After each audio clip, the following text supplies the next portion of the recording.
सबसे पहले 23 जुलाई को जो 3 बजे से प्रोग्राम जो कॉन्स्टिट्यूशन क्लब में होने जा रहा है, मैं देश के सभी डायमंड वर्ग के 90% सभी संगठनों से, सभी सांसद और मंत्री और एमएलए और सभी देश के क्रांतिकारी डायमंड वर्ग के लोगों को आह्वान करता हूं, अगर वाकई में ही आप चाहते हो कि ये हमारा हक अधिकार मिले और हमारे ऊपर अत्याचार जो अन्याय हो रहा है वो बंद हो, और जो संविधान जिसको लगातार तोड़ा जा रहा है वो लागू हो और हमें हक अधिकार मिले, तो 23 जुलाई को भारी से भारी संख्या में दिल्ली के कॉन्स्टिट्यूशन क्लब में पहुंचकर डायमंड वर्ग के हक अधिकार दिलाने का काम करें।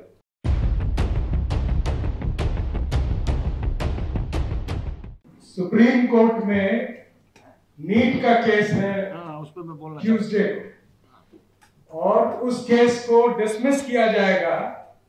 ये सभी वकीलों को लग रहा है प्रशांत भूषण उस केस को एड्रेस कर रहे हैं, उस केस को पैरवी कर रहे हैं, और प्रशांत भूषण ने से उस पर्टिकुलर जज को व्यक्तिगत ये है कि उनके द्वारा उठाए गए एक बड़े बिल्डर के सवाल, जिसमें सैकड़ों लोग जिनके फ्लैट्स के नाम पर उनको ठग लिया गया, उसको 1 मिनट में डिस्मिस कर दिया।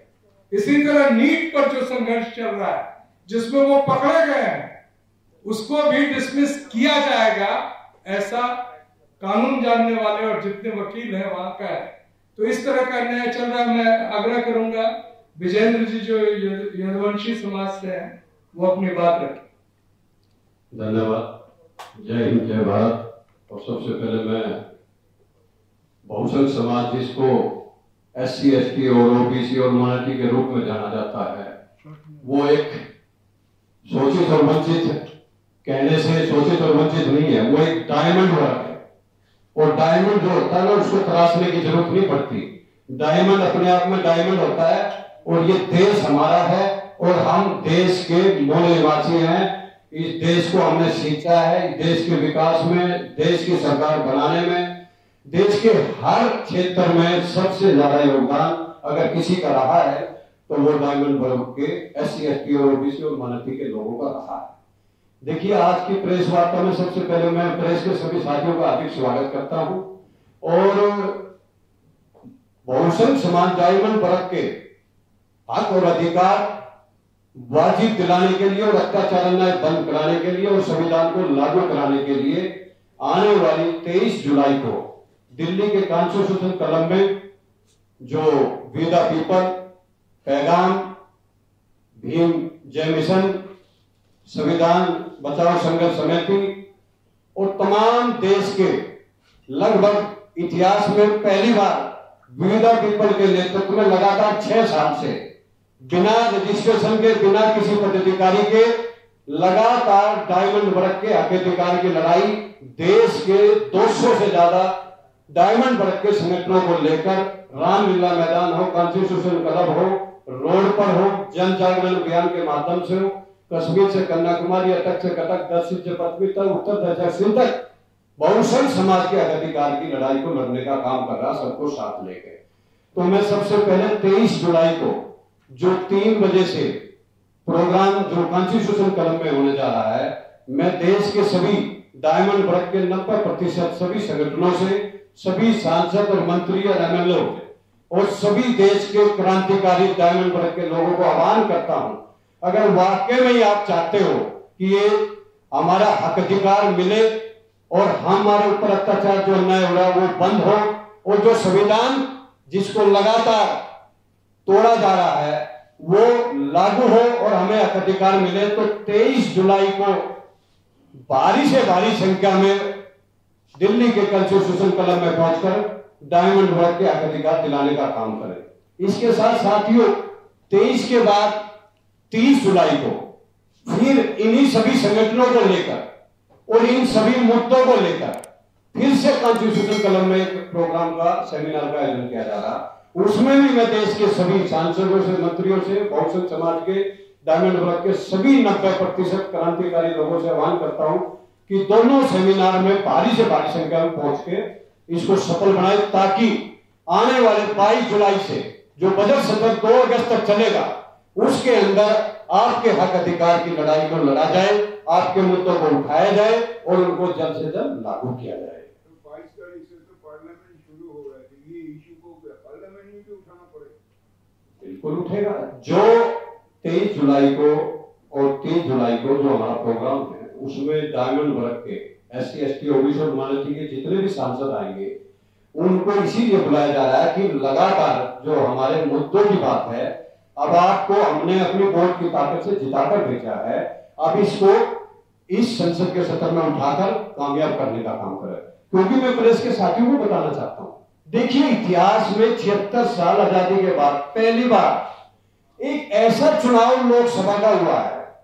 चुनाव बहुत देखे होंगे आपने, जो चुनाव डायमंड वर्ग के मुद्दों पर लड़ा गया, बिल्कुल पेवर मुद्दों पर लड़ा गया, और उन पार्टियों ने भी उन मुद्दों को उठाया जिन पार्टियों का इस देश पर शासन रहा। मैं उनको भी धन्यवाद देता हूं जिन्होंने अपनी गलती सामाजिक न्याय सम्मेलन में भी माना कि हमारी पार्टी की कुछ ना कुछ कमियां रही हैं, लेकिन उन्होंने कमियों को दूर करके और आपके हक अधिकार की लड़ाई को माननीय राहुल गांधी ने सामाजिक न्याय सम्मेलन में इन मुद्दों को उठाया है। और ये चुनाव पूरा जातिगत जनगणना की बात हो, EVM की बात हो, प्राइवेट सेक्टर में आरक्षण की बात हो, लेट रेंटे की बात हो, क्रीमियर की बात हो, इंटू व्यवस्था, रोस्टर, सभी मुद्दों पर ये चुनाव लड़ा गया है। अब बारी है कि जनता डायमंड वर्ग रोड पर लड़ाई लड़े, और जिन्होंने लोकसभा चुनाव में हमारी वोट की ताकत से जीत कर हमारे मुद्दों से लोकसभा में बैठे हुए, वो हमारे मुद्दों को लोकसभा में उठाए, हम रोड पर उठाएंगे ताकि जल्द से जल्द ये जातीय गत जनगणना होकर न्यायपालिका, राजनीतिक, कार्यपालिका और प्राइवेट सेक्टर में हमारी 90% हिस्सेदारी मिल सके, ताकि हम देश को और डायमंड वर्ग को मजबूत कर सके। क्योंकि 76 साल में आज चाहे न्यायपालिका हो, कार्यपालिका हो, प्राइवेट सेक्टर हो, आज 90% लोग, 10% लोग कुर्सियों पर बैठे हुए, जो 10% सामंतवादी लोग हैं वो आज 90% कुर्सियों पर कब्जा जमा बैठे। तो इसलिए ये जातीय जनगणना नहीं कराते क्योंकि इनकी पोल खुल जाएगी। लेकिन बिहार की सरकार ने एक ऐसा सराहनीय कदम उठाया है और उसकी गूंज आज पूरे भारत में जातिगत जनगणना की मांग उठ रही है। और माननीय विपक्ष के नेता जो आज इतने मजबूत हो चुके हैं और जो तानाशाह 10 साल से हमारा अधिकार छीन रहा था, जो कहता था देश नहीं बिकने दूंगा, उसने सबसे पहले देश को ही बेचने का काम किया। गेल वेल रेल हवाई अड्डा पर सड्डा, कोई ऐसा डिपार्टमेंट नहीं छोड़ा जो आरक्षण बाबा साहब ने, जो VP मंडल ने OBC को दिया था, क्योंकि उस पर इनकी नजर है। कैसे ये लोग उस आरक्षण के लाभ से आज ये सत्ता में और बड़े बड़े पदों पर बैठ रहे हैं, तो कहीं ना कहीं उनकी नजर थी कि सारे गवर्नमेंट डिपार्टमेंटों को प्राइवेट सेक्टर में लाया जाए ताकि ये आरक्षण की व्यवस्था ऑटोमेटिक खत्म हो जाए। कहीं ना कहीं इसको सोचते हुए उन्होंने इस देश की गेल वेल रेल जो बड़े बड़े सरकारी डिपार्टमेंट उनको बंद करने का काम किया। कहीं ना कहीं आज इस प्रेस वार्ता के माध्यम से मैं इतना ही कहना चाहता हूं विपक्ष से भी कि आप लोकसभा में जिन मुद्दों पर लड़कर यहाँ आए हो उनको उठाइए और वी द पीपल पैगाम, संविधान बचाओ संघर्ष समिति और अखिल भारतीय जन समाज तमाम संगठनों को लेकर हम रोड पर उतरकर आपको मजबूत करने का काम करें ताकि जल्द से जल्द डायमंड वर्ग के अधिकार मिल सके और ये संविधान देश में ईमानदारी से लागू हो सके और सबको इसका हक मिल सके। और OBC एक ऐसा वर्ग है जो देश में 7 करोड़ से भी ज्यादा है, जो हर दूसरा व्यक्ति OBC है, और सबसे ज्यादा 76 साल में किसी का हक छीना तो वो OBC का छीना। अब भाई ने नीट की बात करी, नीट में 2017 से 2022 के अंदर 11,500 सीटें नीट के अंदर हमारा आरक्षण नहीं मिलने की वजह से हमारे डॉक्टर नहीं बन पाए। और अब आप देखिए उसी नीट के अंदर कैसे कैसी धांधली हो रही है। 10 साल में जितने भी टेस्ट हुए, जितने भी नौकरियों के हुए, जितने भी किसी भी क्षेत्र में हो, सब में धांधलीबाजी हुई। तो कहीं ना कहीं नीट के अंदर जो धांधलीबाजी हुई है, मैं शिक्षा मंत्री का इस्तीफा और देश के प्रधानमंत्री का इस्तीफा मांगता हूं और नीट के सभी दोषियों के खिलाफ कड़ी से कड़ी कार्रवाई हो और EVM को हटाकर बैलेट पेपर लाया जाए ताकि हमारे वोट की ताकत जो बाबा साहब ने दी थी वो बच सके। जय हिंद, जय भारत। महेश मानव जी से शॉर्ट में अपनी बात करने के धन्यवाद हमारे प्रोफेसर साहब को और सभी मित्रों को, हमारे प्रेस की, मीडिया वाले, हमारे सब समर्पित साथियों का हमारा नमस्कार। मित्रों, जो ये कार्यक्रम आयोजित किया गया आज का, ये बहुत महत्वपूर्ण कार्यक्रम है और देश की पूरी दिशा और दशा बदलने में निश्चित रूप से सक्षम होगा, क्योंकि ये इतिहास साक्षी है कि इससे पहले जो 400 से पार की बात हो रही थी, इन्हीं संगठनों के माध्यम से हम लोग 5 साल से लगातार लगे हुए हैं, सभी लोग, सभी संगठनों के रात दिन एक करके लगे हुए हैं। तो उनका ये फर्जीफिकेशन था देश में कि 400 पार करेंगे, पब्लिक को गुमराह करके और पब्लिक को तमाम तरीकों से बहका के, वो इनका असफल हुआ। इसी उद्देश्य से सच्चाई की जीत निश्चित होने वाली है, जनता की जीत निश्चित होगी। जो जनता ही इस देश की मालिक है वो अपने अधिकार लेकर रहेगी। इसी उद्देश्य से जो एजेंडा हमारे भी पूर्व वक्ताओं ने, पूर्व साथियों ने बताए हैं, जो बहुसंख्यक समाज की समस्याएं हैं, यानी इनकी जनगणना और बैलेट पेपर पर चुनाव और ये रोस्टर सिस्टम में गड़बड़ियां, मीडिया में आरक्षण, ठेकेदारी में आरक्षण और तमाम सारी हमारी जो डिमांड्स हैं और जो आवश्यकताएं हैं देश के लिए, सच्चे प्रजातंत्र के लिए और न्याय व्यवस्था लागू करने के लिए, खुशहाली लाने के लिए देश में सभी का विकास होना आवश्यक है, जो किसी भी हालत में नहीं हो रहा है। यहाँ पैसे वाला और पैसे वाला बन रहा है, गरीब और गरीब हो रहा है। इसको आप खुद देखते आइए।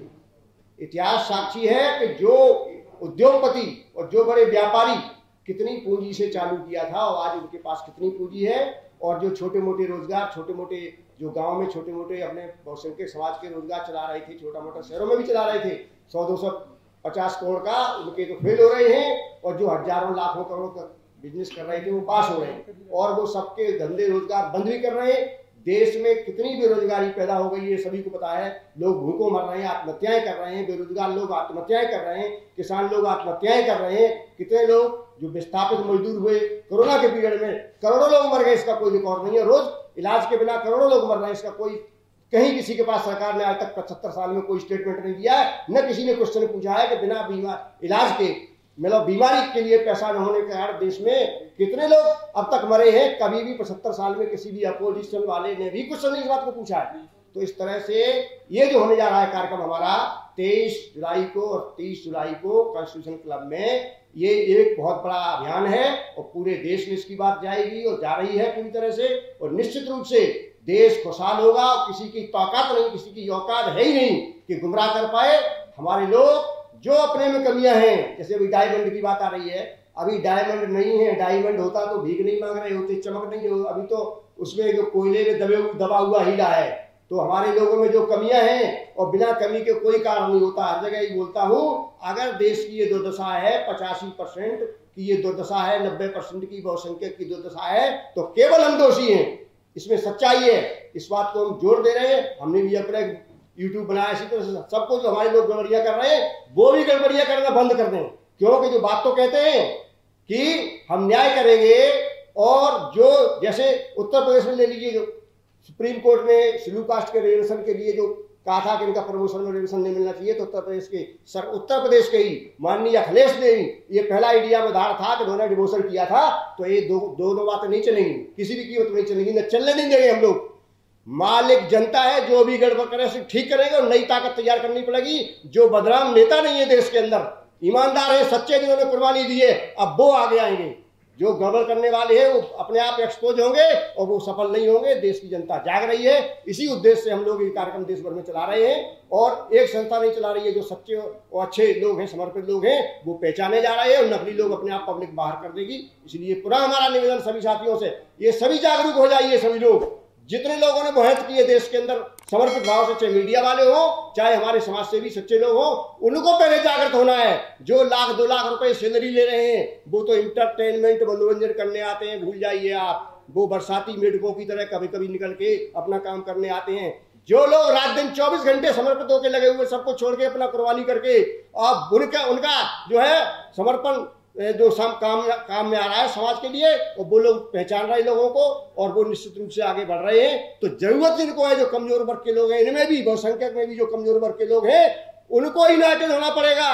न कि वो चेहरा देख के एक मंत्री बन गए, MP MLA बन गए, उनके पीछे चमचागिरी करने लगे, इससे काम नहीं बनने वाला है। तो गांव एक कहावत है कि प्यासा कुएं के पास जाता है। तो इसलिए जो प्यासे लोग हैं इसमें भी 10,000, 20,000, 25,000 वाले कमाने वाले हैं, और जो बहुसंख्यक इसमें भी बहुसंख्यक हैं, क्योंकि देश की 90% आबादी मात्र 25 और 30,000 रुपए महीने में गुजारा कर रही है, और उसमें इतने ग्रेजुएट पोस्ट ग्रेजुएट लोग करोड़ों की संख्या में है, जो 25, 30, 40,000 भी उनकी आमदनी नहीं है। उनको यूनाइटेड होना पड़ेगा, उनकी भारी संख्या है, देश पूरा बदल जाएगा, बशर्ते उन्हीं को जरूरत है वो इकट्ठे हो। यही संदेश हम लोग देश भर में भेज रहे हैं। अकेला एक कॉन्स्टिट्यूशन क्लब का ही कार्यक्रम नहीं है, हमारे लोग कार्यक्रम देश भर में चला रहे हैं। हम लोग खुद देश भर में जाके और कई सालों से कार्यक्रम कर रहे हैं, उसमें परिवर्तन आ रहा है, और निश्चित रूप से हमारे नेता भी एक्सपोज होंगे। निश्चित रूप से ये गारंटी के साथ मैं कहता हूं, हमारे नेता भी एक्सपोज होंगे। जो गड़बड़ करेगा उसी के क्षेत्र में हजारों की संख्या में, लाखों की संख्या में उसको ठीक करेंगे हमारे शोषित पीड़ित लोग हैं। इसी के साथ मैं अपनी बात को विराम देता हूं। बहुत बहुत धन्यवाद, बहुत बहुत आभार।